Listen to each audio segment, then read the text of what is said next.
ବର୍ତ୍ତମାନ ରାଜ୍ୟର ବିଭିନ୍ନ ସ୍ଥାନରେ ଦିନର ତାପମାତ୍ରା ବଢ଼ିବାରେ ଲାଗିଛି। ଓଡ଼ିଶା ଉପକୂଳ ବଙ୍ଗୋପସାଗରରେ ଏକ ଗୁରୁଚାପ ବଳୟ ସକ୍ରିୟ ରହିଛି। ଏହା ପ୍ରଭାବରେ ଜଳୀୟ ବାଷ୍ପପୂର୍ଣ୍ଣ ବାୟୁ ରାଜ୍ୟ ମଧ୍ୟକୁ କ୍ରମାଗତ ଭାବେ ପ୍ରବେଶ କରୁଛି। ଫଳରେ ଅନେକ ସ୍ଥାନରେ ମେଘୁଆ ପାଗ ସହ ହାଲୁକା ବର୍ଷା ହେଉଛି।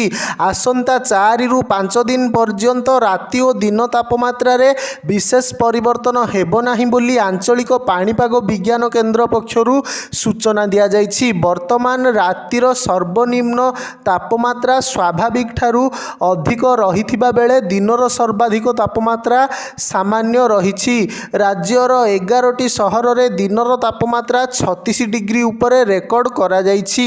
ବୁଧବାର ପାରଳାଖେମୁଣ୍ଡିରେ ସର୍ବାଧିକ ତାପମାତ୍ରା 37 ଡିଗ୍ରୀ ରହିଥିବା ବେଳେ ବଲାଙ୍ଗୀରରେ 36.9, ଝାରସୁଗୁଡ଼ାରେ 36.8, ମାଲକାନଗିରିରେ 36.7, ଟିଟିଲାଗଡ଼ରେ 36.5, କୋରାପୁଟ, ରାୟଗଡ଼ା ଓ ଭବାନୀପାଟଣାରେ 36.2, ନୟାଗଡ଼, ବୌଦ୍ଧ ଓ ତାଳଚେରରେ 36, ଭୁବନେଶ୍ୱରରେ 34.7 ଏବଂ କଟକରେ 34.8 ଡିଗ୍ରୀ ରେକର୍ଡ କରାଯାଇଛି। ଆସନ୍ତା 24 ଘଣ୍ଟା ମଧ୍ୟରେ ଉପକୂଳ ଓଡ଼ିଶାର କିଛି ଅଞ୍ଚଳ ସହ କେନ୍ଦୁଝର, ମୟୂରଭଞ୍ଜ, କନ୍ଧମାଳ, ସୁନ୍ଦରଗଡ଼, ଅନୁଗୁଳ, ଢେଙ୍କାନାଳ, କଳାହାଣ୍ଡି, ନବରଙ୍ଗପୁର ଓ ବୌଦ୍ଧ ଜିଲ୍ଲାର କିଛି ଅଞ୍ଚଳରେ ବର୍ଷା ହୋଇପାରେ।